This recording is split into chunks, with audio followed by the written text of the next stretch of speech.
So when you first open Autodesk Inventor 2023, it takes you to this home screen. And we're going to start by creating a file. So the way you do that is right next to New, there's a drop down. We're going to click that, and these are all of the different types of files that we can make in Inventor. We have a part, an assembly, a drawing, and a presentation. A part is basically a singular item, and an assembly is a collection of parts. And those are the two main file types that we stick to. So let's start by making a part.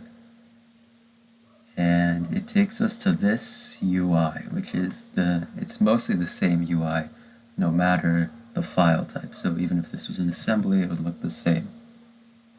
And we're going to start by making a 2D sketch, which we would later be able to turn into a 3D object. So on the top left, Start 2D Sketch, we're going to click that, and it gives us these three planes that we can choose to start our sketch from. We generally like to start from the XZ plane, which is this one right here. So I'm going to click that, and the way you move around in Inventor, the way you navigate, is that you can pan. This is panning. You do this by holding down your middle mouse button. Holding down your middle mouse button to pan. And if you want to change your point of view like this, you hold Shift and the middle mouse button at the same time. And you'll also notice in the top right, we have this box. If we move this box, we can also change the point of view. And we can click certain faces and corners of the box to get certain angles. So we're going to stay with the top view. And notice the different shapes that we can make. We can make a line, a circle, a rectangle, etc. We're going to start with making a rectangle. So we're going to click that, and it's selected now. And we generally like to start from the origin, which is this green dot right here. So I'm going to click that, don't drag, just click.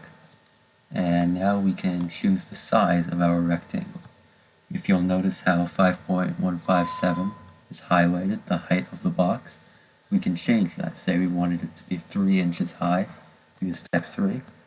And to get to the width measurement, we can hit Tab on our keyboard. And let's say we wanted the width to be 5. I'm going to type 5, and then hit Enter.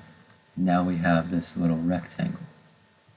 And when you're done with a sketch, you can hit Finish Sketch in the top right.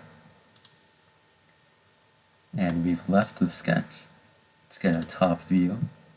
And let's say we want to change one of the measurements for some reason. We can hover over the measurement with our mouse, and you can double click. And now I can change this 3 to say a 4, if that's what I want. I can hit Enter, and the rectangle changed sizes. And you'll also notice on the left we have this model browser. And this represents the directory of our part. It has all of the properties and the characteristics of our part. So you see how there's sketch 1? That's the sketch we just created. So if we want to edit that for some reason, like say we want to add a triangle to it, we can double click sketch 1, and now we're back in this screen. And let's say I wanted to put a triangle on the top, like a mini house or something. I can start my line in the top left, move it to the right, and you'll notice how Inventor creates this sort of midline, kind of predicting where we might want to draw to. So I'm going to click, and then we just keep going to the top right of the box, and now we have this little house, kind of. And also, when you hit Escape, it removes your selection, so I no longer have lines selected.